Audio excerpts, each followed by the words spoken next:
Welcome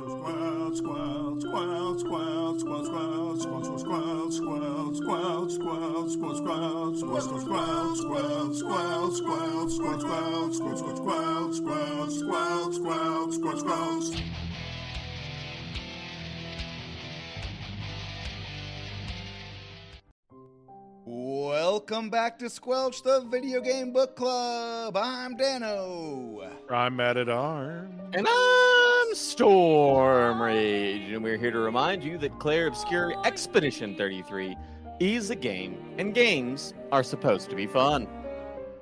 It's a wild one this week. We are finishing up with Expedition 33. It has been a treat. It has been amazing. I did not see this coming. I knew it was a good game. It was Game of the Year, but we've played Game of the Years before. Like Fallout 4 was Game of the Year. Dragon's Inquisition was a Game of the Year. I played Fallout 4. You guys have not played Fallout 4. I played them. Right. And those were fine, good games. Very good games with many hours of fun. This game definitely hit different than I think Inquisition did. You guys would agree, right? Yeah, I would agree with that. Yeah. Mm-hmm. So I think it was very, very, very fun game, very fun experience. I'm super excited that I got to experience this game with friends on Pod and in Discord. Truly made the game so much more fun. Honestly, the Video Game Book Club was created for Expedition 33. I don't know that we need to exist past this. I mean, it was really the perfect game for what we're doing. But we are going to soldier on because we're three white guys with a podcast. We can't stop. It's really for those who come after. It's for those who come after.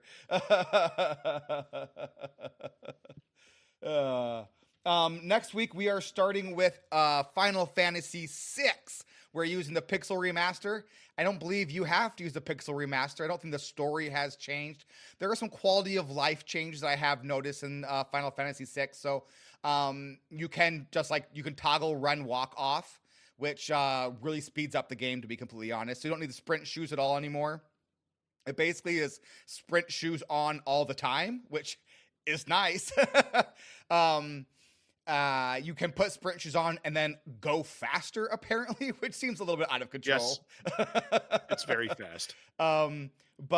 So that's nice quality of life that you can turn on and off random encounters. I haven't had to turn them off yet because you are running through the game, essentially.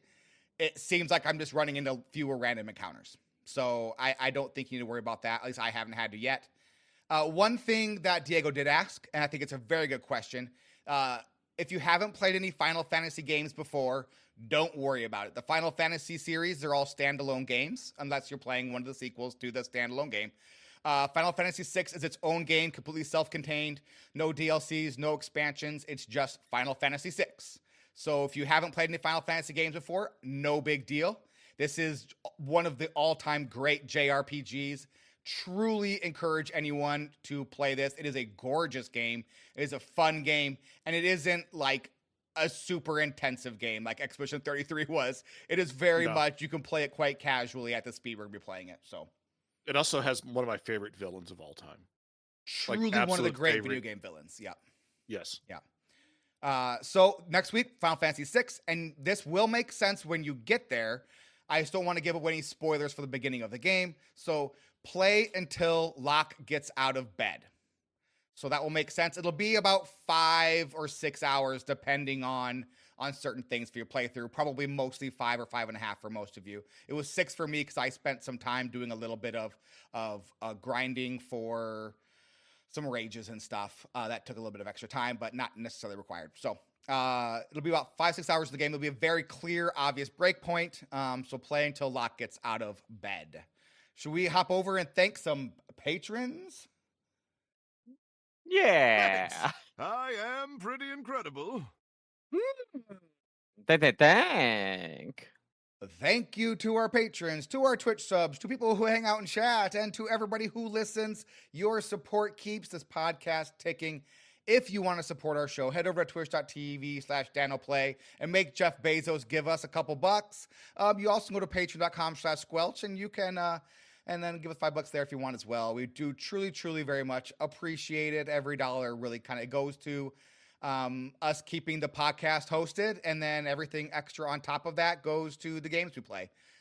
So we appreciate all that so very much, and we appreciate all of you so very much. This one's a real page turner. So this is the last week of Expedition 33. Our beautiful, wonderful cast of characters start with our favorite character, Storm Rage. Yeah, starting off with Gustav. Gustav was the best boy, and he was killed at the end of Act 1 because Verso let him die. And that's what we learned last week, and that, boy howdy, made this final choice a much easier one.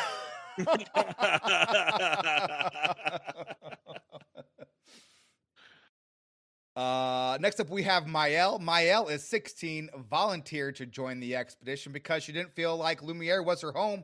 Why is that? Because she's not from there. She's actually a paintress herself. She comes from outside the canvas. And then was unable to maintain herself and then turned into, was born into the world of the canvas. Gustav was her guardian, a sort of father and brother figure in her life that Verso let die. Next up, we got Lune. She's the brains of the operation. She loves discovering new things and learning that all the myths they thought were myths are actually real, because they're in a painting, she learns, and handles actually fairly well, I would say. Then we have Ciel. She is a champion of the Gestrals who would have been fine spending her last years as a champion. The main story had never arrived. Her husband drowned, and it kind of broke her, but Esquier saved her because Esquier is the best. And then we have Monoko, a Gestral that is best friends with Verso, both in the canvas and outside the canvas, because Monoko is also the family dog, as well as being a Gestral that takes feet to learn abilities. He helps us take down the paintress, even though he knows that, what happens when the paintress dies. But he's the best friend of Verso, and he is along for the ride. And for these next couple characters, it's important to remind folks that within the gameplay itself, there are two different versions of some of our main cast. So Mael, it has a painted version of herself that goes by Alicia, that was painted by her mother. The Paintress, who we thought was the antagonist for the vast majority of the game, turns out her name is Aline. She is Mael and Verso's mother within the real world. And in the painted version, she's known as the Paintress. Then there is Renoir. He is the father to Verso and Mael, and Clea is their sister, but we don't really learn a ton more about her within these last few moments either way. And Renoir has been, the painted version of himself, has been killing various expeditioners for quite some time. Meanwhile, the real version of himself has been the curator, attempting to help expeditions try to break their way into the monolith, to actually take down the Paintress. And then, of course, there is Esquier. He is simply the best. He was created by the original Verso to help people with their depression. And he is the best. Mm-hmm. He's the also, absolute best. There's also Verso, who just happens to be, who's the child that died in the fire, and whose soul, a piece of his soul lives in the canvas. He wasn't a child that died. He was an adult, but the Verso in the canvas is still a child. Right. So if you play through Verso's painting, I forget what it's called exactly, you see that it was something he started as a child, though. Verso's drafts. And so, the flag is a child's version of a flag. And, you fight. I'll talk about this when I get to my section, but it's really sweet.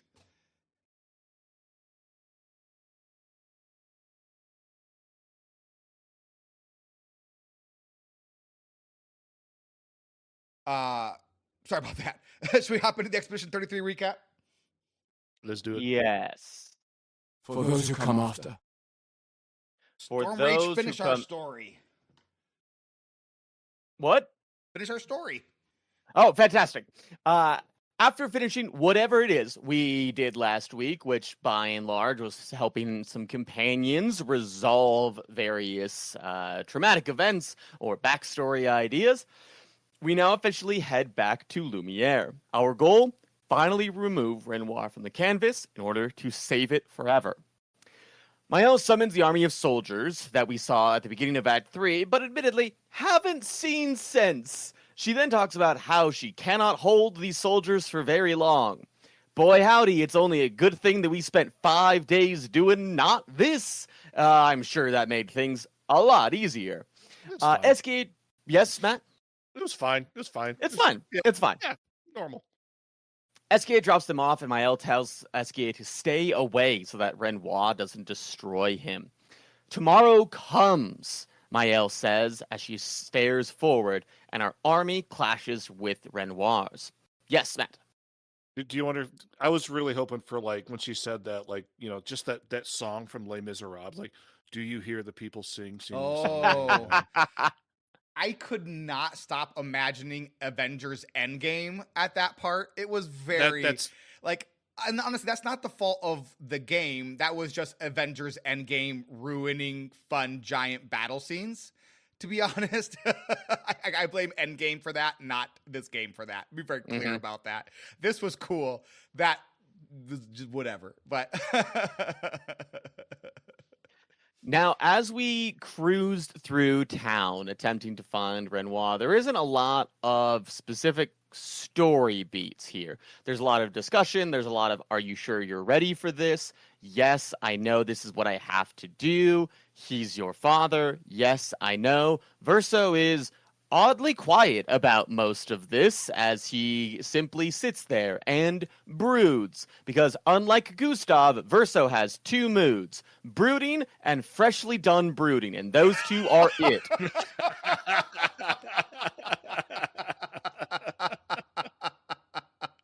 No, he's not wrong. He's not wrong. You're not wrong at all. Thank you. Thank you very much. We find a bunch of Nevrons, some Pictos, some Chroma, a bunch of things as we progress through, and we see these soldiers that Mael has painted clashing with the various Nevrons that are trying to destroy the canvas from within. There are some cool optional boss fights that I think are pretty fun, and we also run into the old boy that we've run into a number of times throughout the game, who says, maybe it's time, and when you ask follow-ups, the boy goes silent, until it is finally time to face Renoir. Matt, Dano, anything, because this area is fairly long as far as gameplay goes, but is there anything gameplay that stood out to you in this section? Not really. I thought it was, I honestly didn't experience it in the proper way. I came into it like over leveled. So my notes for the entire final section were took no damage. Cause that sounds about right. Every single fight, I stopped before I took damage, and I was able to dodge the one attack of Renoir's that he was able to get through, and then I killed him without taking any damage. So no damage. The fights did look very fun though, and I did enjoy. Like, there was one great line from Monoko when he was like, "These expeditioners, they know how to cause some chaos," which was, you know, I thought really fun. It was kind of exactly what I would have wanted. It was a really cool, like, giant final battle scene that is great. It's great classical RPG, right? Where, you know, it's kind of a mad dash through the city. There was like, you know, we have to go to the tower, you know, that's where he'll be waiting for us. And then there's a couple of really good mini bosses. I thought that looked pretty cool, pretty spooky. I liked it. I thought it was really good. I thought it was really well put together. Yeah, nothing like crazy. I was saying, but like, you know, I did like the little fake outs we had going to go into fights where like the gestrals or the axions or whatever they are, they're coming at us. Nevrons. They're coming to the Nevrons or whatever. They're coming at us to attack, and then like one of the ghost like expeditioners tackles it and starts a fight with them. It starts very good. Yeah, it's like okay, we're gonna get this fight. Nope, this guy got it. All right, let's move on. We'll move forward. One of my favorite moments is as you're progressing through, you come across other expeditioners, and Luna is like, it's the 32nd. So Renoir not only erased them, but then brought them back to fight against Mael and the previous expeditioners. We find one journal at some point in here. Did you guys find journal for Expedition 60? Yes. I forgot about Expedition 60. Do you want to talk about it? So Expedition 60 was the best expedition. And they were like just literal workout junkies who were very proud of how they were like, they all mocked us for strengthening our bodies, but we were right. Our beautiful muscles broke through the final barrier, and we learned the secret. The paintress is defending us. I was the last one. I had to swim home, and my body, my beautiful body, is finally giving out. I only hope this journal will reach them in time. The true enemy is below the monolith. It didn't get there. Nope. But Nope, it was did not get there. because it was like there was one very successful expedition, and they were really funny, and like unintentionally funny, which I loved it because it was like whoa, interesting, and also ha ha hee hee. Yeah. Yeah, I just want the sequel now to be the Clair Obscur Expedition 60. And just It's just punches. Oh, It's just can all you give us punches and kicks. a DLC of just us like going through just like martial arts Expedition 60 and then failing at the end, having to like Yes. right left doggy paddle through the channel. God, that would be good. All right. It is time to do the final fight of the game. Now, of course, not counting optional content at the end, but the fight that the game has been leading up to throughout the vast majority of it. Renoir versus the Expedition. We confront Renoir at the very beginning. Mael pleads with Renoir that he doesn't need to destroy the canvas. Renoir tells us that Mael doesn't understand, that he has to do this. Renoir doesn't want to destroy the last piece of Verso's soul, but that he must in order for his family to heal. CL speaks up and says that grief causes people to make decisions that they can't take back. My favorite response is Renoir says, "You grieve for two?" And CL responds, "I grieve for many." And I think that is such a good encapsulation of like Renoir's fatal flaw is he looks at his family and no one else. Whereas CL looks at everybody that has ever been impacted, everybody that has touched her life. Lune speaks up and mentions how parents leave their marks on their children and to be careful because of it, and that children need to make their own path. Mael argues that after the fire, Renoir convinced Mael to try to find joy in life, but she simply could not do it. She did everything that she could, but Mael simply could not find joy. She has found that joy. She has found that home. She has found that family now, and she doesn't want to lose it. Renoir says, none of that matters. It must be done. He does not. He is going to care for Mael, whether Mael wants it or not. At which point we get into the fight itself. But anything on like that opening cinematic before we get into the fight that you guys want to talk about? I think it's interesting because there's, a couple assumptions being made, like one by, Mael. And we use Mael because that's the name she wants to go by, even though that's not her given name. That the canvas will be erased if she leaves it by her father, which we don't know for sure, but and so there's these kind of conflicting things where the painted beings exist. Like we have no reason to believe they don't like have true emotions and that kind of stuff, right? So we have to kind of make that assumption. But like Renoir and like the other painters and paintresses act as kind of creators, and so they kind of see it as just another.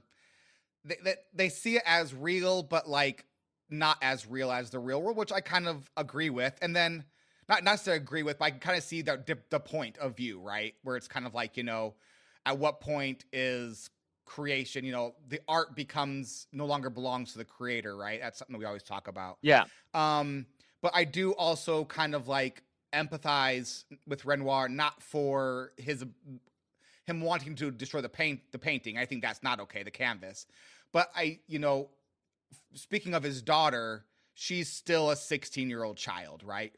Mhm. Her brain is still undeveloped, and sometimes you have to make difficult decisions for your children that they cannot make on their own, right? And so it's like, It is an interesting question of like how old Mael is at this point, because she has essentially lived 2 teenage years. We kind of assume 16 in the real world, and she's also 16 in this world, and now has the memories from both. So memory wise, she's closer to being in her early 30s. But brain development wise, I don't know how that relates to having 2 different sets of brains. yeah, I don't think I know what a 16-year-old is like. I don't know what a 16-year-old is like that has been Like lived through 16 years. 16-year-olds. Yeah. So I don't think that sounds. I mean, it's fun to talk about though. But I'm gonna come at it from like a 16, because she does act like a 16-year-old, right? So I am gonna kind of present it as a 16-year-old, where it's like she is on I her would way actually to push back. adulthood, but not an adult yet. I think that once she gets her memories back, I think that there are instances where she is very childish, but I think that they are few and far between once she gets her memories back. I think that she presents much older after that point in time. Well, she's growing up, right? She is growing Mhm. stronger, right? So like the Yes. Mael who grew up in the painting is a stronger person than the one who couldn't control herself, right? She's now able to Yes. control herself and manage her emotions within the painting. So she's a stronger person, which is why she comes off as more, mature, which she is maturing 100%. But she still is essentially not yet an adult, right? And she's on her way there, and she's growing, and I think that a lot can be said to that. But sometimes like that push and that shove, and we'll talk about this a lot later, I'm certain of that. Yeah. I just can definitely see where Renoir's coming from as the father, which is like, I know this is what you want, and I understand why you want it, but I'm sorry, as your father, you can't have this. I can see his point of view, where he's coming from. Matt, any other thoughts? I think you said everything. I think both of y'all said everything, because I'm like Why the kind game of is on so both fun. sides. The game is great. The game is great, and like the scene is phenomenal, and it's a very emotional. It is very well voice acted by everyone involved, Yeah. and it's incredible. It's cinema. It's very it's great. And then the fight happens, and it's even better. So Fight is pretty dang good. At the beginning of the fight, Renoir summons the Axons that we defeated previously in order to join him. The Visages create shields for Renoir. Cyrene heals Renoir back to full whenever he would go down. And then there's the third Axon that does something. But I could not tell you what it is because I do not think it acted on my fight with Renoir. I was a little over leveled. I was not anywhere close to where you guys were at, but even just doing a few things here or there, and I got over leveled for the final fight pretty quickly. Then the Axons, we realize, are in fact making the fight impossible. They are healing Renoir faster than we can deal damage to him. There's a debate about whether or not we instead go after the Axons first and then attack Renoir later, at which point Aline enters back into the canvas. It's a bit unclear how she got back, and it's never discussed because we hid the canvas from her, so we were very confident that she would not be able to come back, but she seems to have found her way back very quickly. Yes. So Mael's sister and father were both like, yeah, you did a good job hiding it, but she's definitely going to find it someday. So she found it quicker than they thought she even would, I think, was what my assumption was. Because she's like, I hid it and she will never find it. And they were like, she's going to find it. It's just wild that they make a deal of her finding it, and even Clea's like, you did a great job hiding it, and the finding it one day turns out to be a couple of minutes later in game time, I think. Like, it's pretty insane. In canvas time does move differently than in universe time. So, yeah, yes, which makes it even faster. So, like, how does that? Well, no, it'll be There's longer in the also- real. Well, no. Wait. No, it's There's longer also- in the yeah, canvas no, than it is right, in the she did a real bad world, job hiding which it. means that I think my guess is that she hit it, and Aline woke up, turned to the canvas, and went, "Well, I guess I'll go back inside because that's how long it feels." She hid it under her bed. Good job, Mael. I'm beginning to think the sister knew where it was and showed Aline where it is. Oh, that's I would fun. feel better. Yeah. I don't know. That's good headcanon. That's good headcanon. I don't know why she would, because she's so adamant to get her out. But maybe Maybe it's part she of her needed play to maybe get. she needed her mom to go back in to get Yeah. her dad out, right? Yeah. that would make okay. I allow this headcanon. This makes more sense than, well, I hit it so good it'll take her 30 seconds to find it. It just goes back to my childhood thing, right? She hid it under her bed. My mom will never find it here.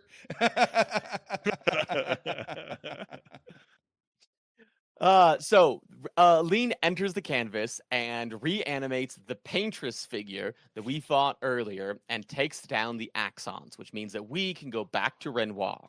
Renoir summons the family canvas. He buffs himself inside the canvas and then walks out. Renoir goes to unleash a massive explosion of chroma, but Mael stops him mid-air, sword in hand, and pinning him down into the ground. Matt. I found the canvas before this fight. I found it on a floating island somewhere, and I turned it black. So I don't think he got the buff. Oh, I okay. did too. Yeah, I did as well. Yeah, you could take it. Yeah, you could take the. It's like it's floating off in a random sky island somewhere, and I've just like, stumbled on it, and I'm like, oh, okay, I'll go here. And it's like, do you take the canvas? I'm like, sure. Sure. Felt very a Bard's Tale where you're like, oh, I'm gonna do this, and this is gonna matter 30 hours from now. Yeah, exactly.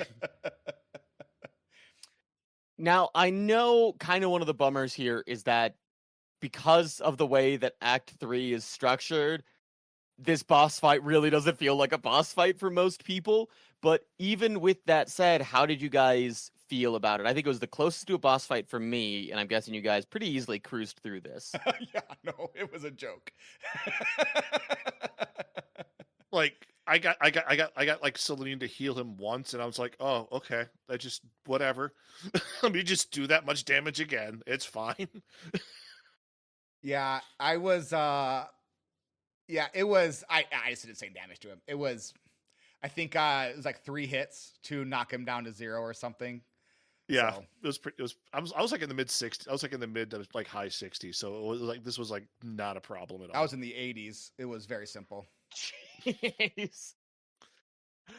I liked a lot of the mechanics, but again, it kind of comes down to the placement of the content that I think story-wise you should do before you do this, then being more difficult than this content. Like, I thought this was easier than the Reach that we did previously by a pretty significant margin, and that feels weird. And so kind of part of me was like, from a game standpoint, it's not great. From like a narrative standpoint of like, yeah, we went off and kind of kept on getting more powerful, and we are stronger than you now. And that kind of made sense. So like I could like from like an in-universe kind of headcanon-y way, I could like, well, this is kind of what happens when you get stronger, right? He's just waiting for me, and I'm getting stronger. Yeah, but also in the beginning. But in the beginning, she's saying, I'm not sure how long I'll be able to hold on to this army. Like when we're out, kind of like we said at the beginning, like we're cavallant canvas, whatever around the canvas, doing whatever, and not actually doing the battle. I think narratively you're supposed to do this right after you take down the paintress. I don't understand how you go into the other stuff after, because depending on what ending you choose. Because one of the endings is very much keep the thing going, and then you do the thing. Yeah, so, but we'll get to that. But it kind of plays with the hiccup of Act 3. Like they want to have this super fun world to explore, which I appreciate a lot, and I love that super fun world to explore. But it does kind of honestly, it kind of feels like and maybe we can talk about this later, but might as well talk about it now. Honestly, this should be one of those games where you play Act 1, Act 2, finish game, new game plus, go back in, and then you get to do everything, right? So you choose your Yeah. ending, because there are games like that right now out there where the full world does not open up until you New Game Plus, and then you get the big world to explore. They tell the story, and then you come back into it New Game Plus. I do think, narratively speaking, this would have made a lot more sense if you went Act 1, Act 2, Lumiere, make your decision, New Game Plus, come back into the world, and then you get to Act 3 and the world opens up. That does gatekeep a lot of stuff because Act 1 and Act 2 are long, but not long, but they're work to do. But it would make more sense narratively, I think. So I would agree. Narratively speaking, because it was a game, but they wanted to have a fun open world at the end, it did make the final boss feel strange. And there were decisions they could have made, but I think it might have hurt the game a little bit, kind of gatekeeping some of the content, but it would have made a lot more sense narratively. Yep, I'd agree. After the fight, Renoir talks about how intoxicating painting can be, and how he lost himself in a canvas once and was saved by Aline. The painter's puppet disappears. Aline seemingly leaves the canvas, although it's not exactly clear when or how. Yes, Matt. Is this where you see Aline's like face turning black with the? No, I don't think so. Okay.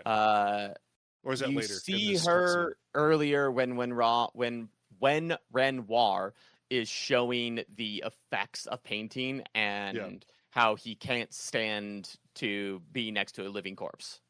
Yeah. Which actually is my next sentence. So yes, Matt, I think this is the part. It is just a little bit later. All right, got a little excited. Sorry. Yeah. Maël talks about how destroying the canvas won't save the family. Renoir notes that he was in this canvas for 67 years because he couldn't let Aline survive as a living corpse.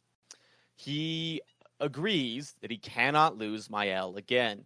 And Matt and Dano make me question whether or not I should leave this podcast for the second time in the last 30 minutes, as they do the 6-7 sign. And I want everyone to be aware of that, so that way you know what I have to deal with. It's not our fault that we have children of a certain age. Right? Renoir notes steal the meme from them so they no longer do the meme, Storm Rage. Mm-hmm. That seems smart. That is what you do. Renoir says that he cannot lose Maël again. Maël notes that she can't lose the only people that have ever shown her true and genuine love since Verso's death. To her, it is the same. Maël assures Renoir that she will leave the canvas after he does. All Renoir needs to do is trust her. Maël assures Renoir that once the canvas is safe, she will leave. At which point, he does. Verso somehow enters the family canvas that was summoned earlier. We enter into this subliminal space that is between the canvas and the real world. There's a young boy, same one we've seen many times before. He is actively painting on a canvas that is on the floor, and Verso tries to comfort him. Verso tells Maël that he's aware that Maël is lying about going back.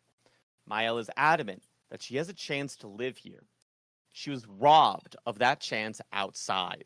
Her life outside is not a fair life. She does not want it. This is her second chance. Verso holds a hand out to the boy and tells him that he can stop painting, to which Maël slashes her sword in between the two of them to prevent the boy from stopping painting. Verso fights Maël, and you get to choose who you fight as. From there, 2 various endings can happen. Do we want to pause here to talk about anything in particular? I don't think so. I do think the one thing I would want to mention is it's very touching, like Verso like telling the young boy he can stop, because he wants to stop. The boy wants to stop painting but feels compelled to continue painting. And so when Verso goes like you can it's okay to stop now, and the boy he goes to hold the boy's hand, so this last piece of Verso's soul, he goes to stand up and to stop and then be at peace. and then Mael stops him. I just want to be like, it's a pretty big moment, really. It does feel like there are active decisions being made where these two people who, they're comrades and friends to a point, but they really they've always had very differing goals and plans, whether they've always known or not. Verso's always known that their goals aren't aligned, but Correct. Mael did not, but eventually did know, and they was kind of like, okay, we can be on the same team while we figure things out as well. So,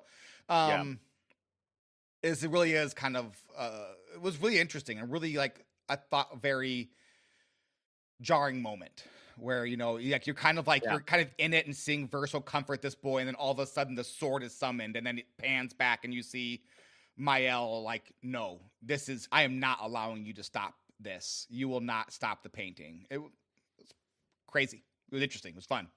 Yeah. It's very good. Okay. From here, we go into one of two endings. Talk about Verso's ending. And the thing that I want to note is that so much of this is relying on your interpretation of the events. There is almost no dialogue in either of these endings. Mm-hmm. It is very much, what do you take away out of it?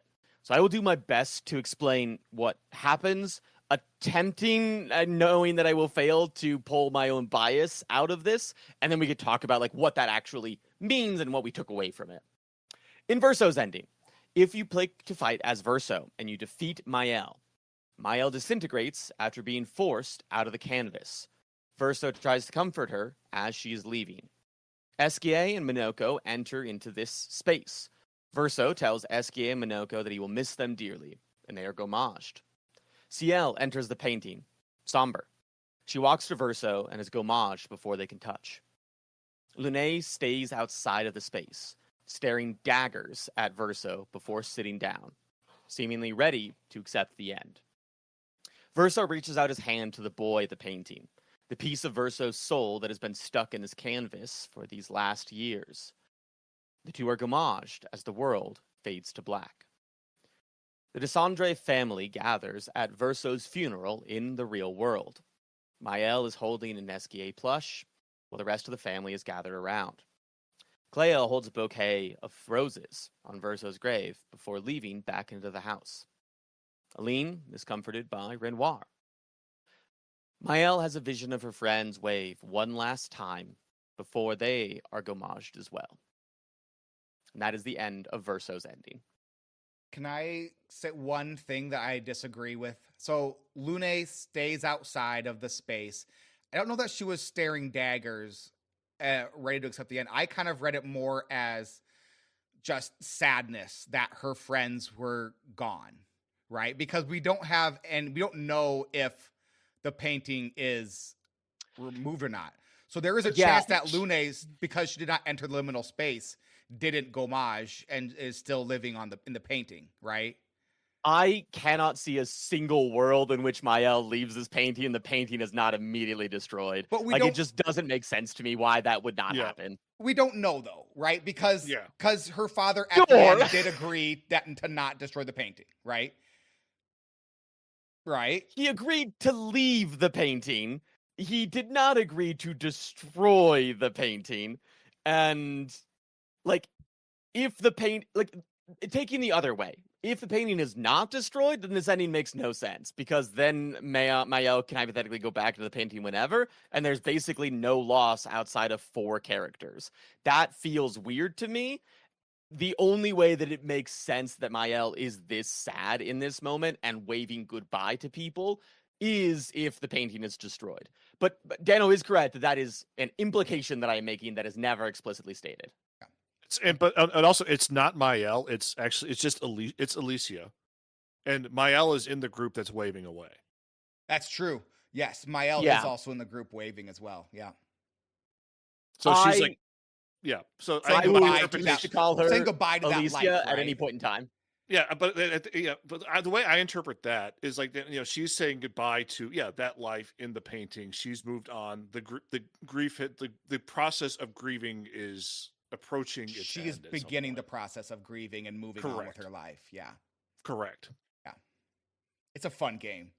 It's really good. It's really good.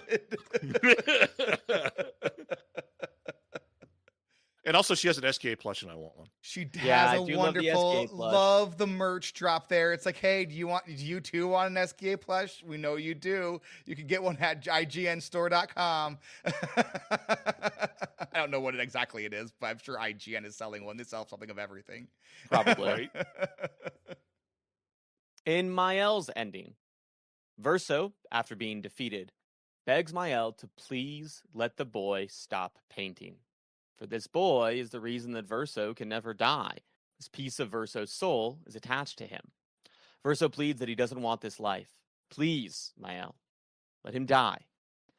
Mael tells Verso she just wants the life that was stolen from her. Mael looks back into the canvas as Verso is gommaged, but certainly not forever. That wouldn't make much sense. A voiceover asks, if you could grow old, would you find a reason to smile? And we are transported back into the canvas. Everyone is gathering in the opera house. Eske and Minoko are acting as seemingly ushers, which is adorable. And we see everyone in the theater. Ciel and her husband. Gustave as apprentices. Gustave and Sophie. Lune. They all look beautifully happy. Yes, Luna and a random child. that is true. I assumed that was. I'm pretty sure that's one of Gustave's apprentices. But No, I think that's the boy version of Verso, because this version of Verso is, as we're going to talk about later, is not in great shape. Another what I'm instance where that interpreting. is not a connection I would have made even a little bit. But also, the boy whose painting that Mael is using to make this canvas. Anyway, continue. Yeah. We move our focus to the stage. It's Verso. The world goes black and white. It's always been black. Mael nods. What? I think it's like this entire scene. I think is in black and white. It is not. Okay. It is not. I rewatched it just before I wrote this, and I watched it as I was writing it. Okay. Mael nods at every step Verso takes, a knowing look in her eye, and it seems like Verso is fighting her at every step of the way, or fighting something. It's unclear. We see the look on everyone's faces until it cuts back to Mael. Her face is turning blue, just like her mother's did after being trapped in the painting for too long. Verso sits, aged, older, broken, as he begins to play. End of game. Good game. Good game. Good game. I'm gonna give my thoughts in my recap. Are you guys planning to do that as well, or do you want to give thoughts here? I wanted. I'll talk about it more in the recap, but I'll go brief here. Okay. This ending bummed me out. It bummed me out a lot. Yeah. Because my least favorite thing in games is when it feels like the best thing I could have done for the vast majority of people involved is not have played the game. And that's kind of what this ending feels like, is if I play the game, you know what? I kill everybody in this town 33 years sooner. That sucks. If I didn't play this game, then my friends would have survived another year at least. And the end state does not feel better than the starting state to me. And I want a game to have some form of hope, even if it's a tough decision, even if it's a tough ending. I want there to be like, well, at least we learned this. And I don't know what I learned in this game other than life sucks. Don't be passionate about the art that you take, and don't live in the art that you create, which as an artist are things that are diametrically opposed to the things that I believe. And I am sure that is not the interpretation most people will walk away from. Most people will love this game, and it is a well-told story. It just is such a bummer to me that our options are put Mael into her nightmare scenario where she hates her life and has been unable to grow or find support, and even in the final scene, she neither gets support nor shows growth because neither Aline nor Renoir nor Clea go to help her. She is on her own, just like she was before. Or we live in a state in which Mael is addicted to painting like some sort of drug and refuses to offer Verso the kindness she has offered everyone else. And I hate those two choices. I think you're making like a huge assumption about the final scene, though, where she's outside of the painting, where she isn't this, where she is the same person she was before, right? Because she's not the same person she was before. She is the person that was strong enough to leave with the expedition, and the person who is strong enough, to fight her father, and that person who has inner strength that she didn't have when she entered the painting, where she couldn't maintain herself, right? So her family walks away whilst they are all still grieving, but that's kind of, I kind of take that as it's not like she's being left alone. She is just, She literally is, though. but Like, she is literally left alone in that moment. I mean, yeah, but that's kind of also funerals, though, right? Like, sometimes you're the Everybody leaves last kind of at one their own there, time. and that Yeah. doesn't mean that you're Everybody alone leaves in at their that own time. moment. It just, I would imagine that if you were to ever go to a funeral with your child, though, you would not leave them alone to mourn their own brother. That seems crazy to me. I mean, you're not wrong. The mother is atrocious, but Yeah. but this assumption that she is this weak, trapped person because of her disability, I think, is incorrect, right? That is not what I said.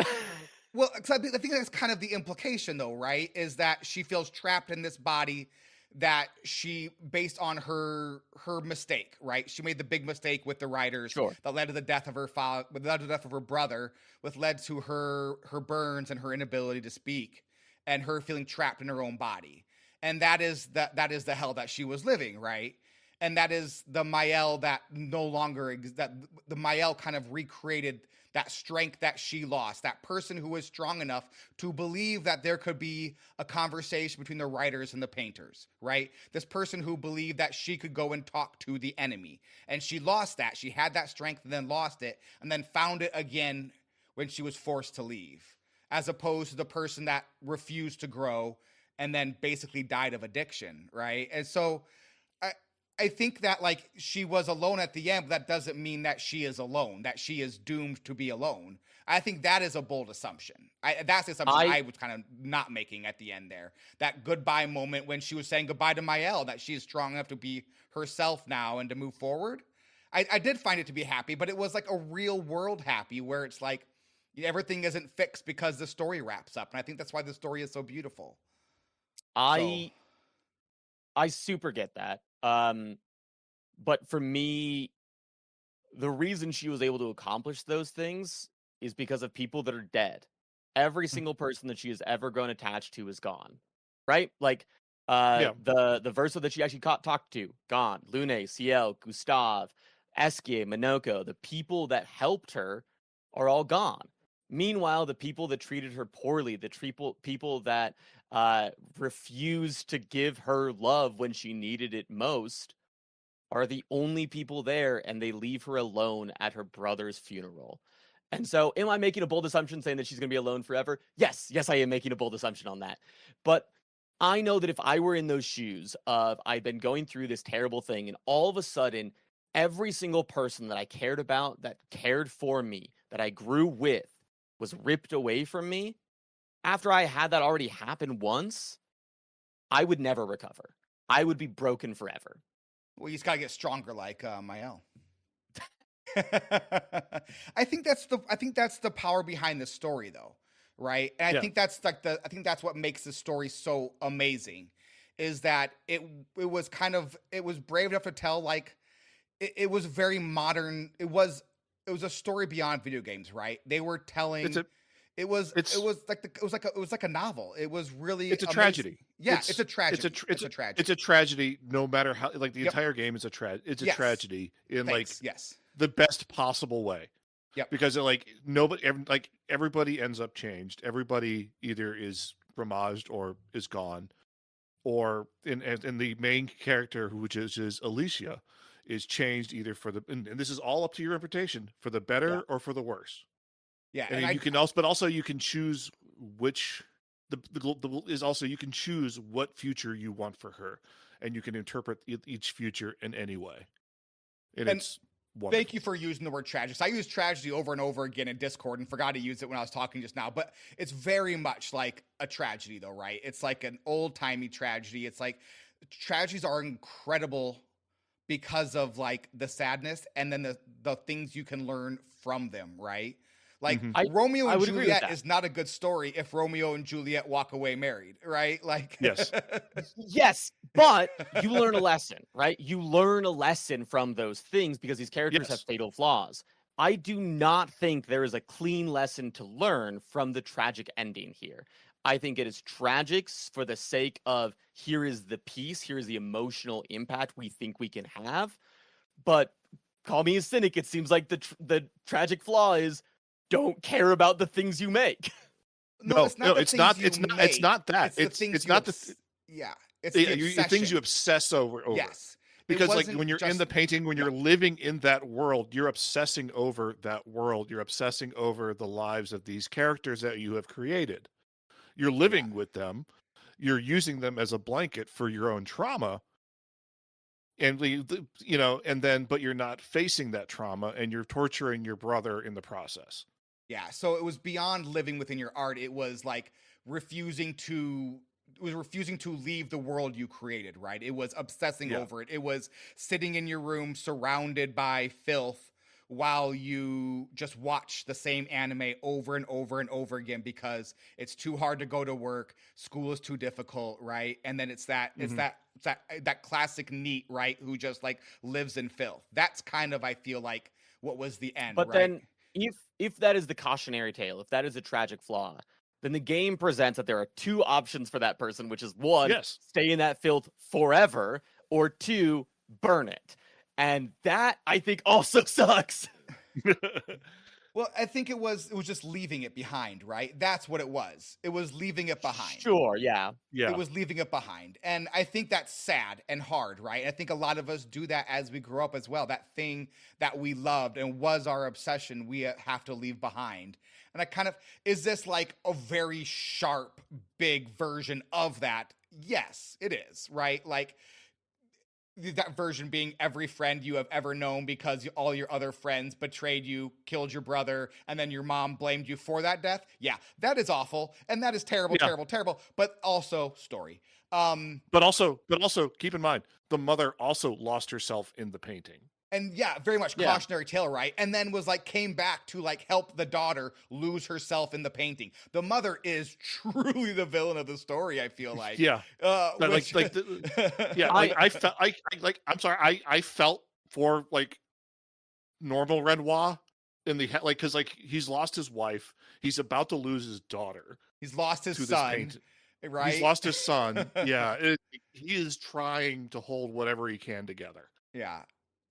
I would feel for him if I had not rewatched those last scenes moments before recording this, where Mael is just pleading with him to try to understand how much this place means to her, and he simply dismisses her out of hand.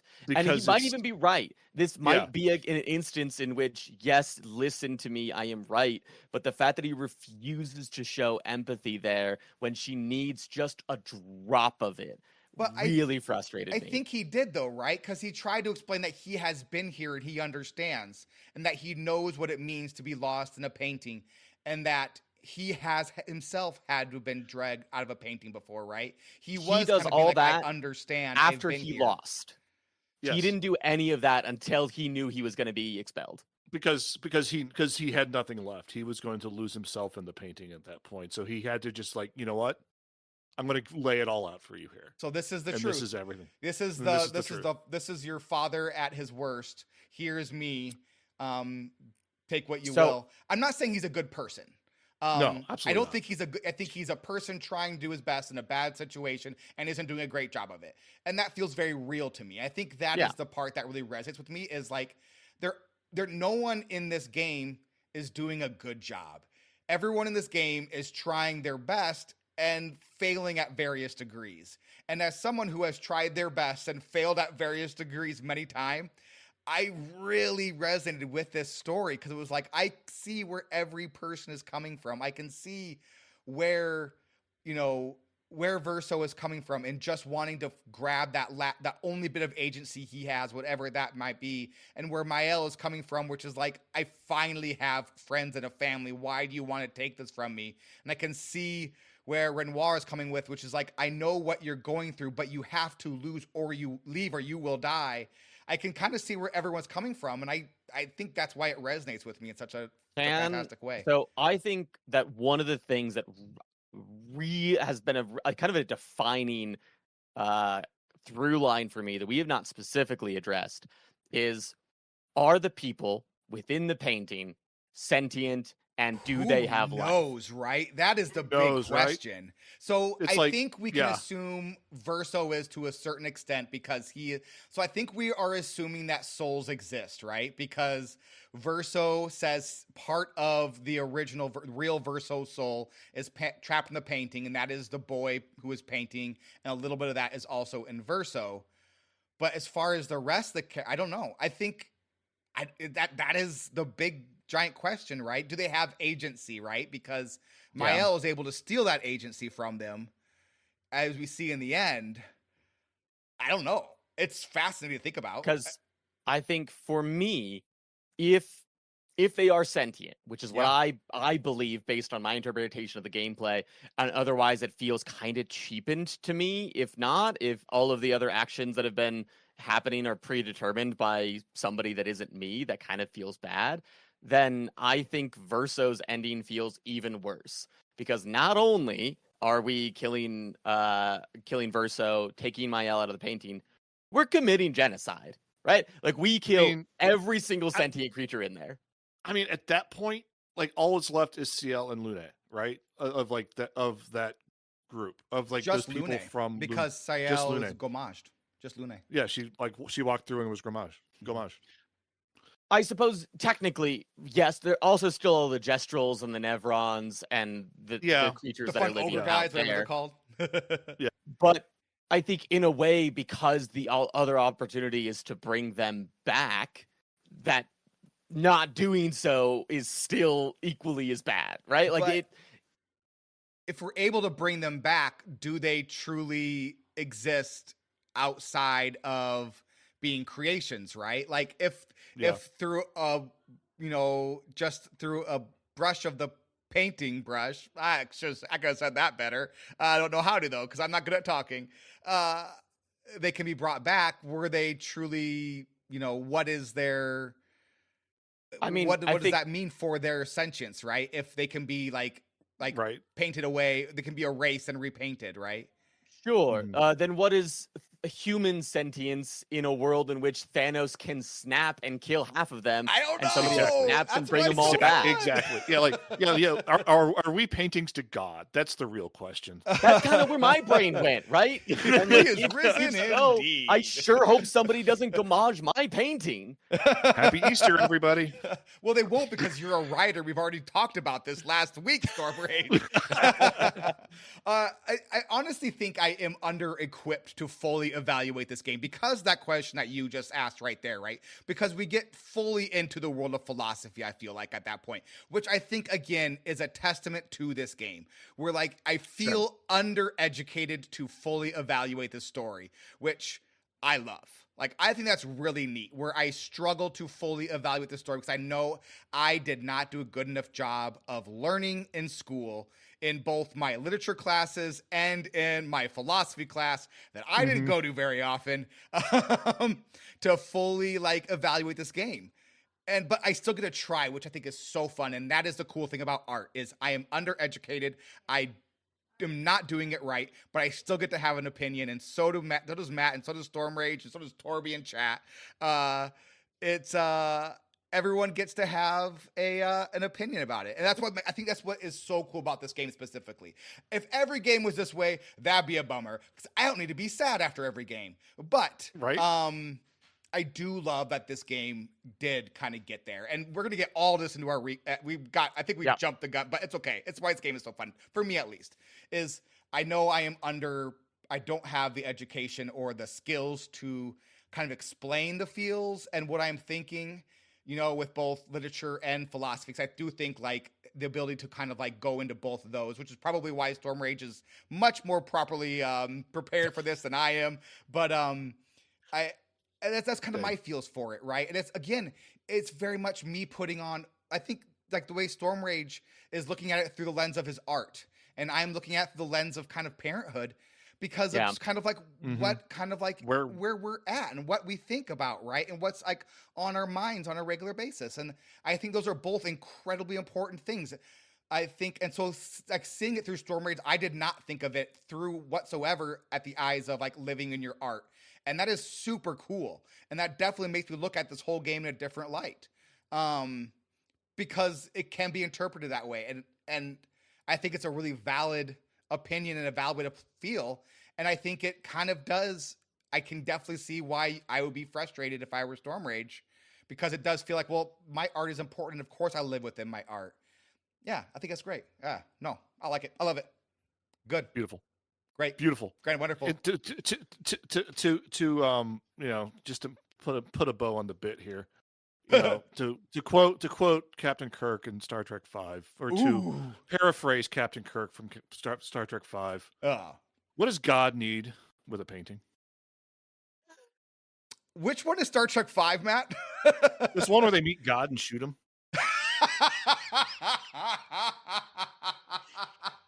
We had such a good show title, but that's even better.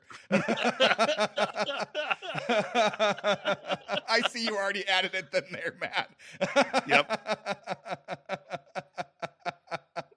We're going to have another Orb title today, it seems like.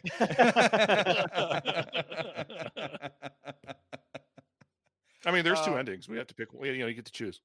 That's true. But I do see where you're coming from, Storm Rage, with this game. 100%. I think your view is very real and valid, and I could see being very frustrated by it.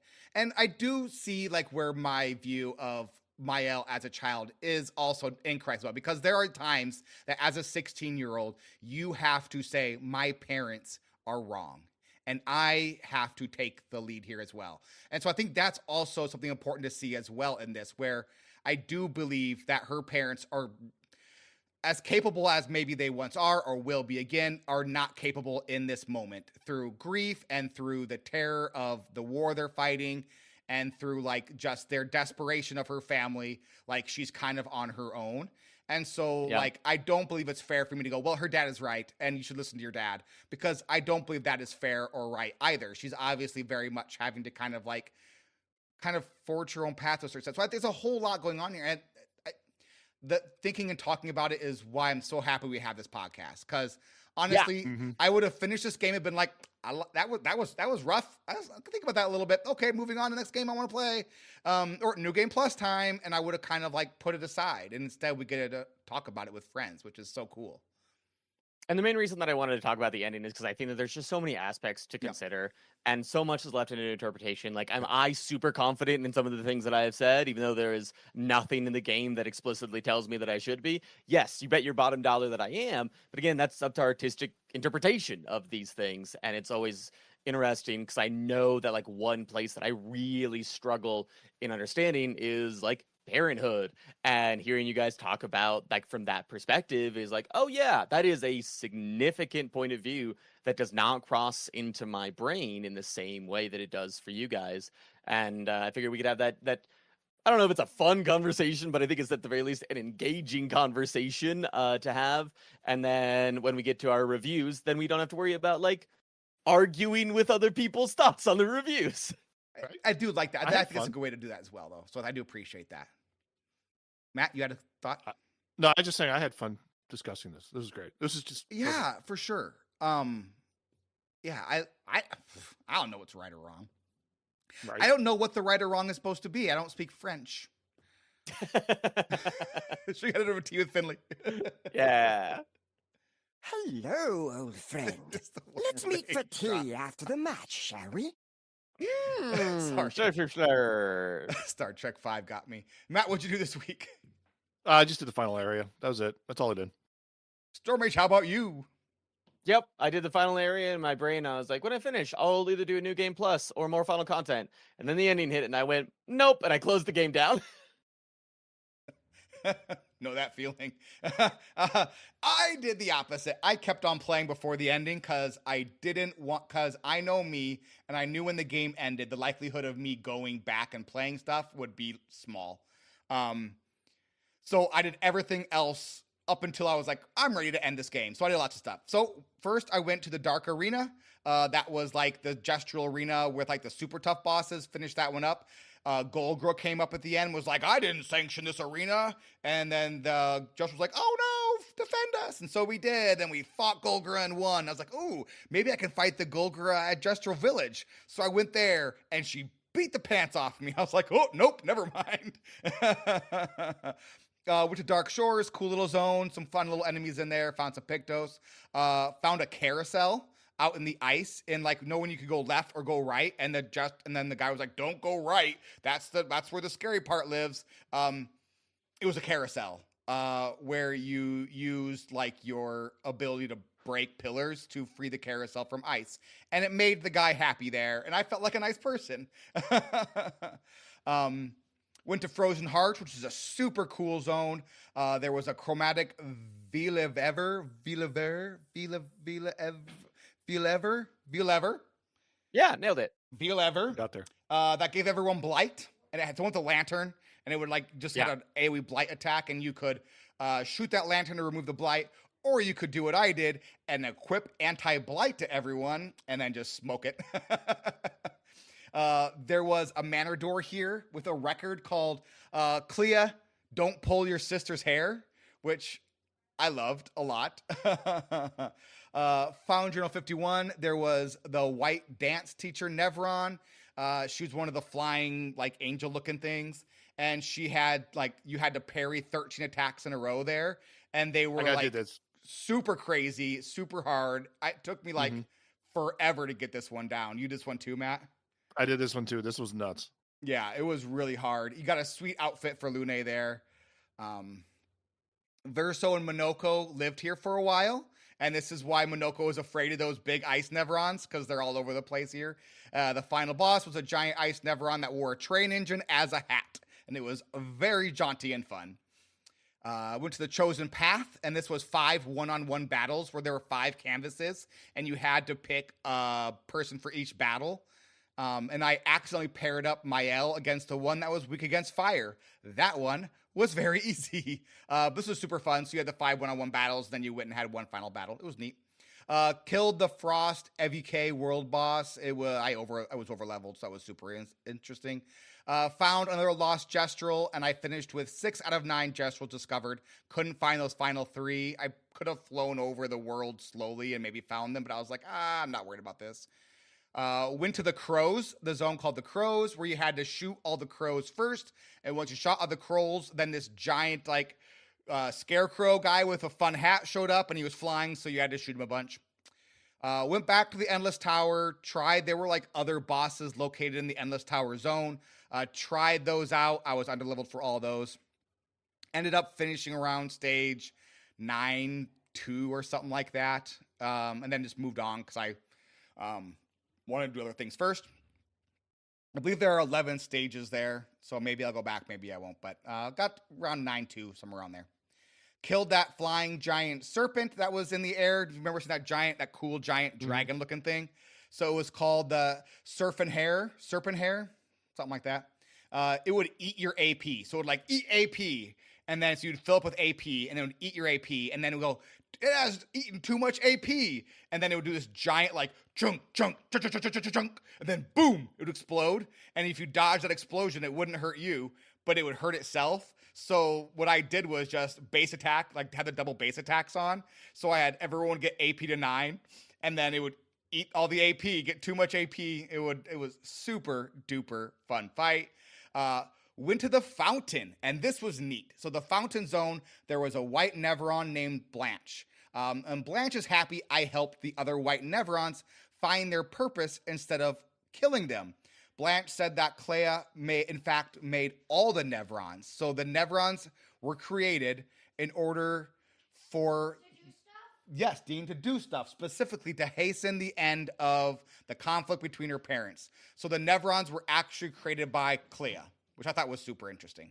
So, found a journal there from Expedition 84. That journal said that Expedition 84 was the first expedition since Expedition 0. So Expedition 0 went out, and then they all just stayed under their dome for 16 years. And then starting in 84, they started going out again to explore the continent and try to stop it. Went to Falling Leaves. There was a giant lady made out of sap called the Lady of Sap. We had to go talk to the painted faceless child Verso, and he wants to know why the Lady of Sap was killing all the expeditioners, and he wants us to stop her. So we do. Killed a chromatic Goblu, did lots of parries there. Fun little zone called Endless Night. Went into Verso's drafts. Verso's drafts was amazing. Storm Rage, I want you to go into Verso's drafts just to experience it, because it is absolutely, you don't have to fight. You don't mean you don't have to fight. There are some fights there, but you can avoid them. It's awesome. It's like Whimsyshire, Matt, from Diablo 3. Remember Whimsyshire? Oh, lovely. Yeah, it's like Whimsyshire, where everything is super colorful and joyful and amazing. But instead of being populated by monsters, it's mostly populated by Jestrels. And they're all having a giant pool party. And they want you to do stuff. So I did a diving contest where I had to dive into 3 different spots. I did a hopscotch puzzle where I had to find all the hopscotch pieces. Found a gestural mime and received a baguette hat and outfit for Monoko, and also a baguette weapon. There was a Neverin wielding lollipops like swords. And then I got to the end to fight the ultimate battle between good and evil versus Ahsoka, the anti Eskia. So there's Eskia and evil Eskia. But evil Eskia is basically just Eskia professional wrestling a heel, but is still a kind, nice person. And at one point he says to awesome. Eskia, stop it, you're ruining this for me. It was so awesome. It was so much fun. The fight was insane. It was so hard. And it wasn't like, those fights where you just get like you get one shot, you can't do damage against him, that kind of stuff. I could damage him, and he didn't one-shot me, but the attacks were so fast, I could not even get close to understanding the timing of it. It was like, oh, I'm not good enough for this fight. Like, I'm just not good enough. And so I was like, okay, it is what it is. I mean, maybe I could like lower the difficulty, but I was like, I think I'll just go finish the game here. It was super cool. I encourage you to at least go watch this fight on YouTube, because it is super duper fun. The Verso's drafts was the thank you zone for Game of the Year, like to all the players. So it was like extra content put in after the game was over. So it's high level difficulty stuff for the most part. I went in the 80s and was able to clear everything except for the ultimate battle between good and evil. It was so awesome. It was so good. I really do want you to go back in and just go into Verso's drafts real quick and just enjoy the ambiance of the zone. It was fantastic. Taste my grilled cheese. Munch. First good, please, Storm Rage. The moment where you actually land is admittedly a bit jarring, because you've been flying around doing nothing of like significant importance to prevent the canvas from not being burned. But the army that you have at your back, the moment as you're all on the docks and you see all of your teammates kind of wind up, ready to go, the music swells and it's just a charge forward as Mael says, perhaps true or not, tomorrow comes, and we head right into the end game, and I thought it's just so good. I've got the not so good, and this is a big one. The complete 7-disc soundtrack is not available on vinyl anymore. They don't have this available to buy. It was apparently sold out, which I find to be very sad because I want to own it. I did find like a 2-disc version on like pre-sale, I think at IGN, and that's great and fine, but I do want more. And so, hey there, Expedition 33 devs, please send me a copy of that. I will pay you and love you forever and talk about your game and how awesome it is all the time, forever. Thank you very much, K-Love. Thanks, love, bye. Matt, best good? Best good. The amount of content there is there for the just post-game content, like you can just start a new game plus, you can do all this, so you can do the Endless Tower, you can do the drafts, you can do all the bosses just floating around. It's just a game that just go forever. It just feels like it can just go forever. It's great. Like you can just live in this game like it's a painting. Like it's a painting indeed. He asks each traveler 5 questions. 3 questions. 3 questions. 3, that's a magic number.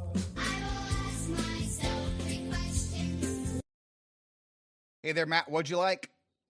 The ending battle was just great. We're facing gods. We're kind of gods ourselves in a way because we over leveled the heck out of it. You know, we're just gods in order. We're destroying gods in order to take over the control of the canvas. It's wonderful. It's a perfect end game battle. It's a perfect end RPG battle. Storm Rage, what are you liking so far? The lead up to the ending is just so good. The music's like subtly swaps from zone to zone. The energy, the excitement, the flow, the desperation in everybody's voice. Like you can just feel the energy very consistently. It's extremely well done. Dano, what do you like it so far? The discussion of the ending in Discord was really great and nice, and I liked that a lot. There was a thread for the ending in the E33 Discord channel that we have. You click on the little like sewing like thread thing and you can select that there. And like I came into it late because I finished late, but there was a whole bunch of stuff to catch up on, which I really liked, and then kind of put my 2 cents in, and people had their own thoughts on that and their own thoughts on the ending, and I thought it was really fun and great. And like honestly, I think the reason we made the podcast, it was this super fun way to kind of talk about games with friends. And so having that moment was really special, and I really appreciated that. Matt, what did you struggle with? How are they following this game? What's next for the Clair Obscur universe? What are they gonna do? How is that gonna work? Like what? Yeah. Like, huh? Like, kind of what? want Like, I kind of want new IP, to be honest.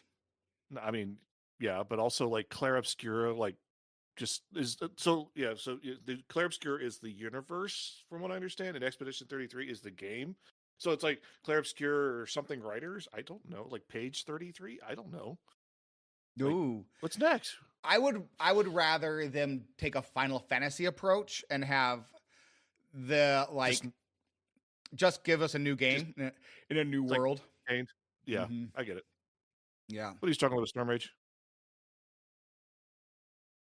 That ending just got me. It was one that I was bummed that I was right about from about 60 minutes into the game, and knowing that this ending was coming and hoping against hope that I was going to be wrong, that there was going to be something that I think was a bit more concrete on the hope to have in the world. And again, interpretations aside, I didn't get that. So it was a bummer to get the ending that I was really worried about. Dano, what are you struggling with? What does Clair Obscur mean? I know what Expedition 33 means. I know there are Clairs and there are Obscures in the game that you can fight against. And there is a Clair Obscur that is a mini boss at one point. But why is it the title of the game? I don't get it. Like, am I the idiot? I get. No, you're not. Are you looking for a real answer, or is this just a goof? I mean, is there an answer? I'll take an answer. I think that the answer is so Clair Obscur is like clear versus obscure things, right? So white, easy to see, black, very much not. And it is a thesis in my understanding. I have not looked up anything about this, so I could be talking out my own patootie for all I know. Is that this game continually shows you things by obscuring things and then obscures things by showing you things. And so it is a back and forth of like what do we tell you by either showing you or not showing you X, Y, or Z, and that kind of back and forth between those two concepts. What a fantastic answer. I'm glad I asked. That's way better than, madam. This is why we have a college professor who is smart on the podcast. That was fantastic. Thank you. Matt, other than Storm Rage explaining the game to you, what has surprised you? So I went back and like looked up translations of like some of the songs that were just playing in the beginning of the game, like right at the very beginning of the game, where it talks about Alicia and her journey and Verso and her journey, and like they just give away the story at the beginning of the game in French if you're listening to the like what the person is singing, and it's beautiful. That's fun. Like, kind of like literally, like if you Darth Vader is Dark Father in German type of situation. Exactly, it's like one of those things. Like if you have any resemblance to French, or you just look up what the lyrics mean in English, it straight up talks about the battle between Verso, Mael, Renoir, and the whole. It gives up the whole ball game, and That's beautiful. fun. Yeah. I love that they were like, Storm I Rage. know what people speak English ain't speaking French, so let's go ahead and you can just tell them everything. I mean, but also it's like, it's part of the it's like the opera. It's very Yeah. operatic, it's very epic. It's gorgeous. It's beautiful. so cool. Storm Rage, what surprised you? Weirdly, nothing. This was probably the first time the entire game where the ending went pretty much as I expected it to. There were a lot of twists throughout the game, but I think this one, I don't know that that's necessarily me wanting to dog the game. It's the natural conclusion to the information that we've gotten, and it's the most information we've had all game. So I think they did a really good job of you know what's going to happen. We've told you what's going to happen. We've told you this thesis for a very, very long time. It's going to happen now, and they executed on that. I mean, they tell you in the music in the beginning of the game. Also true. I told you the title was Clair Obscur, which we all knew and analyzed correctly, by the way. Right. For me, what surprised me about the game was the ending. Not that I was surprised by the ending, like the idea that Mael would have to choose between staying or leaving. I felt like became fairly clear as we progressed through the game. So that part wasn't, but it was the way that they told the ending and kind of this story in a way that kind of left so much up to interpretation that I really enjoyed and surprised me. So it didn't feel like they kind of fell into a trap of trying to explain everything. They left a lot up to us as the player to think through this on our own. It was a tragedy, like we were talking about earlier, but told in beautiful painted realities, which I truly enjoyed. Like, art can make us feel happy and sad. It can make us feel lonely, or, I think that's kind of what this is. This is game as art. And, I think that's one thing that I think is forgotten a lot with AAA gaming is that games can be art. They're not a vehicle to take as much money from your players to yourself, but it can be true art that can be enjoyed as such and discussed in such a way. And so I think that is what was so amazing about this game in a time where, the AAA studios are truly struggling. And so I think that's what really surprised me. Oh, I actually forgot to put salt. Shoot. Matt has salt. Oh, no. The one time I do salt. Matt actually gave me some salt and everything. We'll do a patron special. We'll do like a whole thing, and we'll do something later for this because I think there might be some fun salt. I know there's fun salt out there for this game. I was at Easter with my parents today, and I was like, I'll do it in the morning. But then like we had invited some guests that if you think about Minneapolis, it doesn't matter. But we had a long fantastic Easter, and so I didn't get to put salt in the game. So shoot, darn it. Game reviews. Game reviews. Get us started, Storm Rage. Are you sure you want me to start? Yeah, go ahead. Clair Obscur Expedition 33 is an absolute masterpiece. The art style alone is something that I imagine developers will be wanting to mirror for generations to come. The music is perhaps the greatest soundtrack in all of video games. The way that they use music not only to set the tone, but tell the story and aid in the flow of combat is beautiful. The combat adds energy and excitement to a genre that can sometimes feel more like repeat good button than actual turn-based strategy. It takes every boring aspect about JRPGs and makes it exciting. It takes every great aspect about JRPGs and helps them shine even more.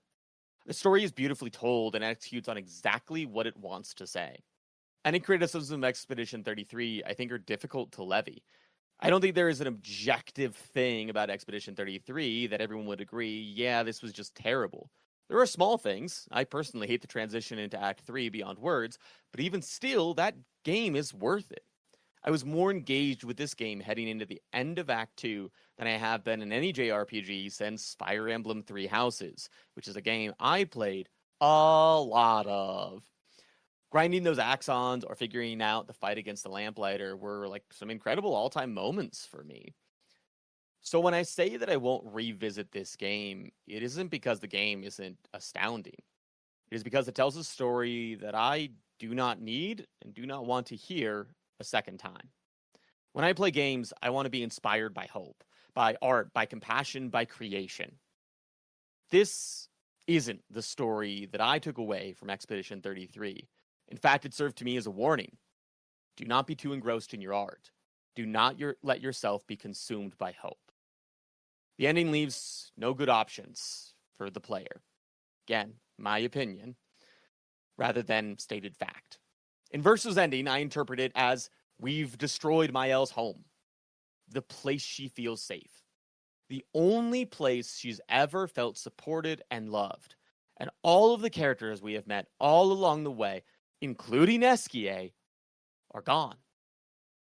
Yes, she is now in the real world, but what evidence do we have that this world won't continue to be a nightmare for Mael like it was before she was in the painting? Her family certainly doesn't seem like they've truly grown. Renoir doesn't seem like he is going to be softer. Clea doesn't seem like she's going to care more. And Aline has a lot of trauma to work through.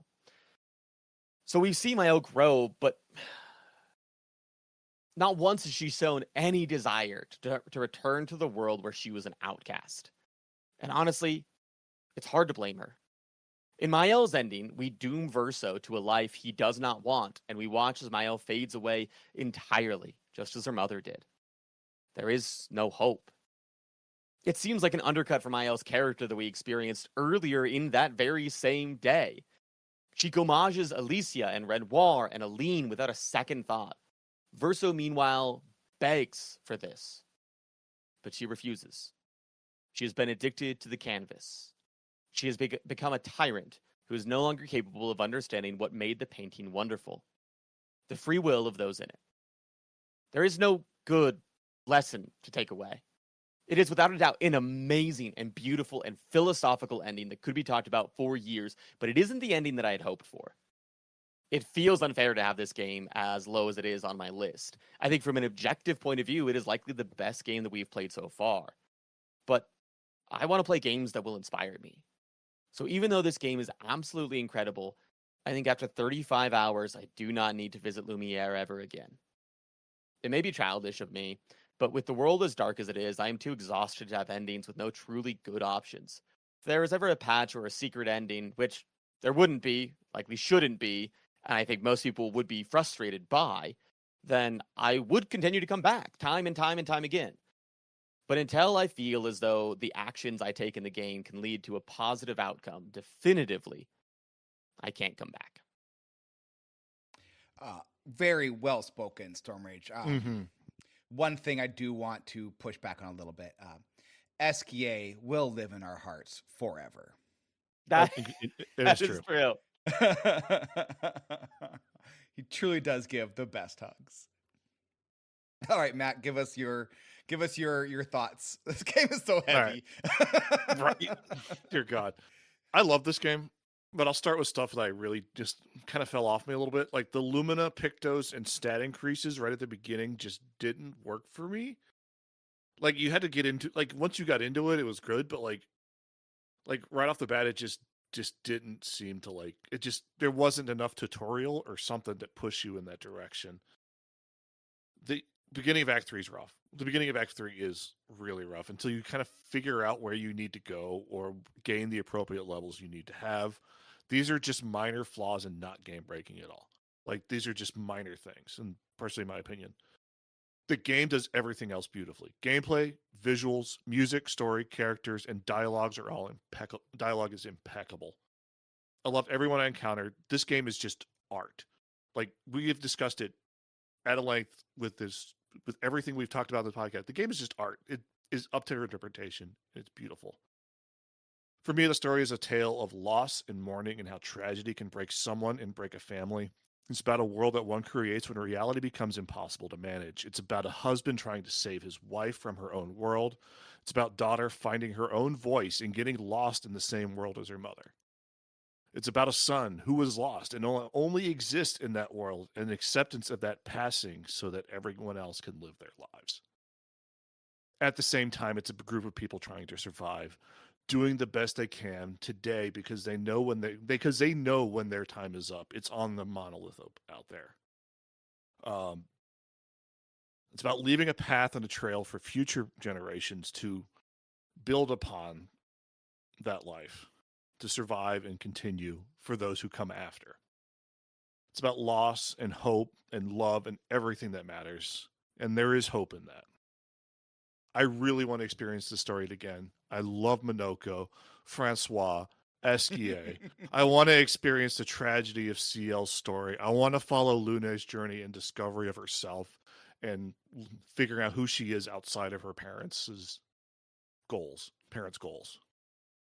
I want to I want to know Gustav more. I want to feel Gustav's pain of loss again. I want to go back to the Gestrel village and just sit there and listen to the Gestrel just picking away at a guitar, playing the main theme of the game. I sat at that location for a good, listened to the entire song twice when I first encountered it. That area I fell in love with that area. I really want this game to have a novel. I just want a novel just so I can read the story again. It is so good. I hope these developers continue the story, maybe not in the world of Lumiere, but whatever world they decide to create, because this game is phenomenal. And I want more of this. I want this to become like Final Fantasy, like you said, where it's just these developers create this story that generates such feeling and emotion between everybody who play it. And it's just beautiful. I love this game.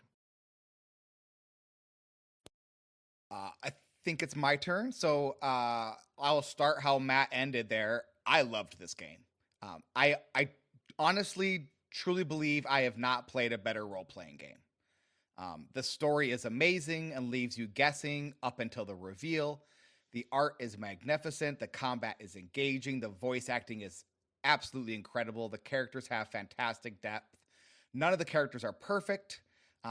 Okay, that's not true. None of the characters except Esquier are perfect. They are just simply trying to survive. The shift to the open world was clunky, but I honestly didn't find it more than slightly annoying until I find my way out. But I know that wasn't everybody's feelings, and I definitely know that there was missed opportunity there, and we talked about that earlier. After that was over, I loved exploring the world in the back of Esquier. I also love the ending. I didn't find it hopeless, and I think there is a good ending there, but not in the black and white sort of way, because this isn't a black and white story. It is a story of people struggling through the worst times in their lives and failing to live up to the people they want to be. That's real, and I love the devs. I love that devs were brave enough to write this story. That said, there is a villain in my understanding of this game. I believe that Aline is failing her children. In her grief of losing Verso, she created twisted facsimiles to be her family that she lost.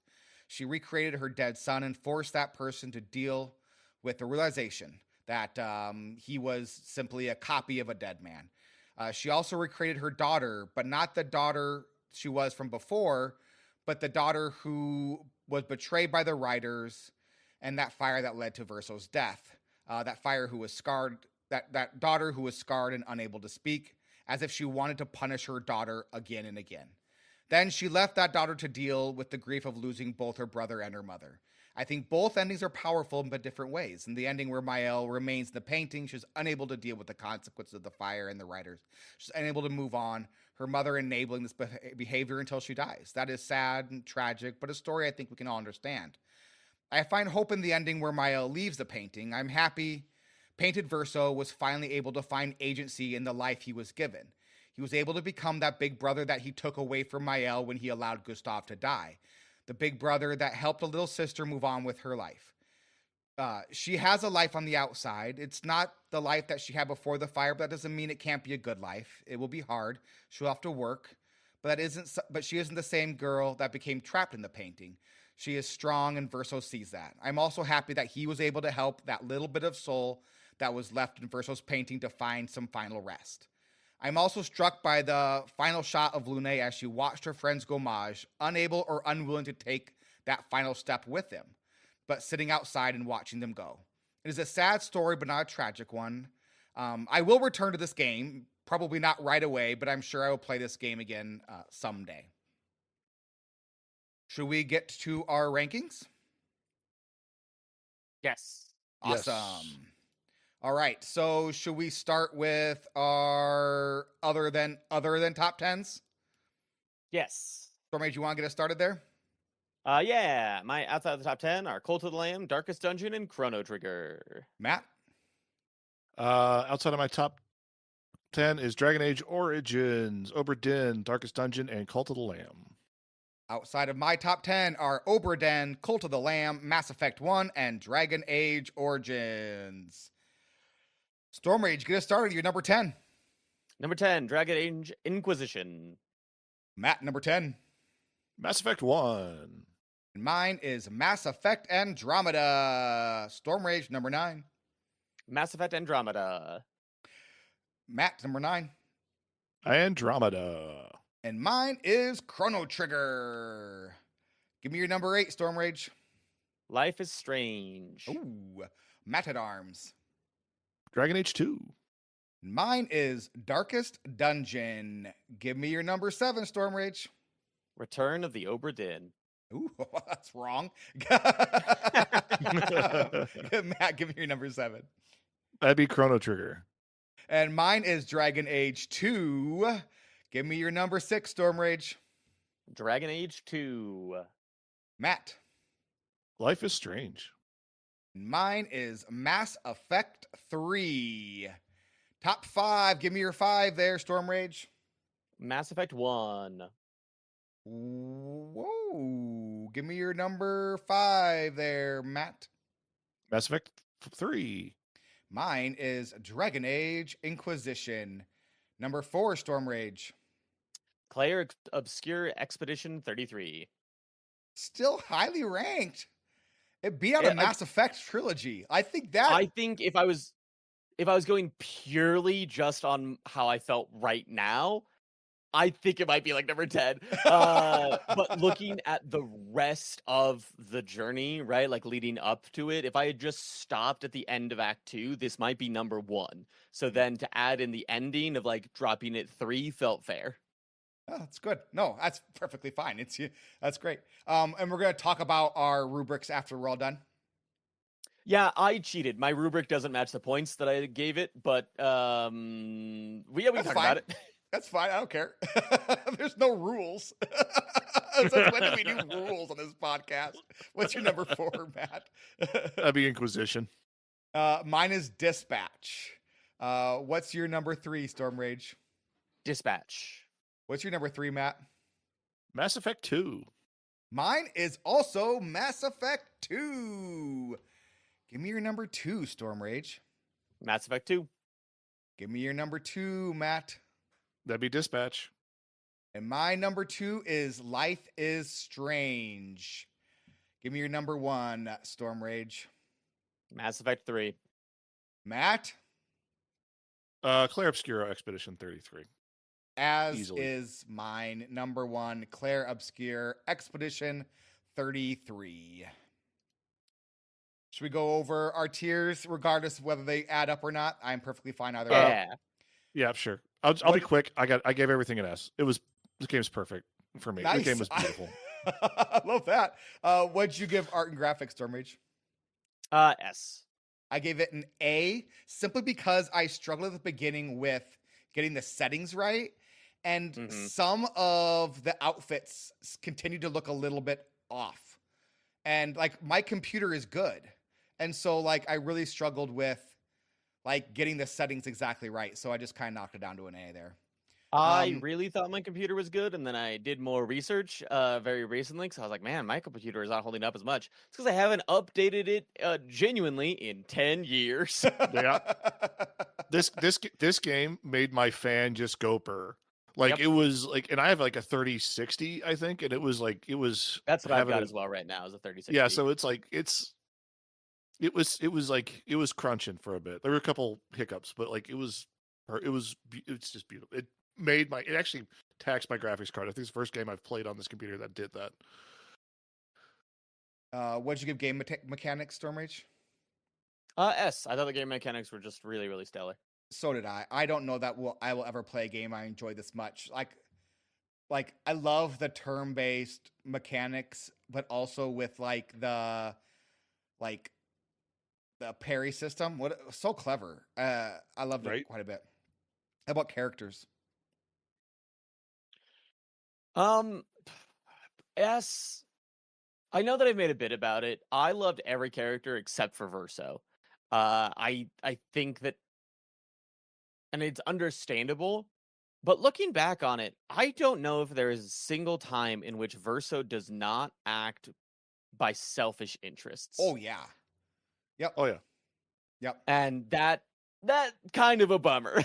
Yeah. But I think SK is an all-time character for me, genuinely going to be in my top 5 characters of all time. I think the rest of the average cast is great. I think Gustav is phenomenal. I think Minoko is wonderful. And I think Mael as the main character is great. And I think Renoir, even if I disagree with his approach, is a very good character as well. Characters, I gave S tier. Playability, I S gave tier. it I gave it an A for same reasons as art and graphics, where it was just like I felt like it was over choiced. I was like, I don't need 15 different, just make the game look nice. I was like, I don't know what any of these things mean. I'm not like a computer super. I don't know what these 4 letters and these 3 letters and this one number mean and why they're different. I don't know what's going to make this game look better. Make game look good. Thanks, bye. Just you do it. Soundtrack, I gave it an S. It's one of the all-time greats. Yeah. What'd you think, banger, Storm Rage? absolute banger of a soundtrack. Yep. Yeah. Maybe the best soundtrack ever. Yeah. And then story, I gave an S. I absolutely love the story. How about you, Storm Rage? I give it a B. Like at the end of the day, Yeah. it's probably not what it deserves, but it is what I'm going to give it. Yeah, I think that is fair and just. All right, cool. That has been Clair Obscur Expedition 33. What a super fun gem of a video game. Next week, as a reminder, we're playing Final Fantasy VI. We are going to discover the secret of Magitech. That's it for this week. Thank you all so much for listening. Thanks to our patrons and our Twitch subs for patronizing us. So you can find links to our Discord and all the other stuff in the contact information of this episode. And Clair Obscur is a game, and games are meant to be wee. Yeah. And don't forget, when one falls, we continue, baby. This is the end of this show. Everybody bye!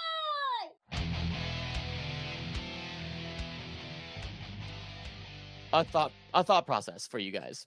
Mhm. Is there a single moment that in which Verso does something purely for the altruism, purely for other people in the group. Because I think that there are moments where every other character does that throughout the game. Matt? When he pushes Mael out of the painting.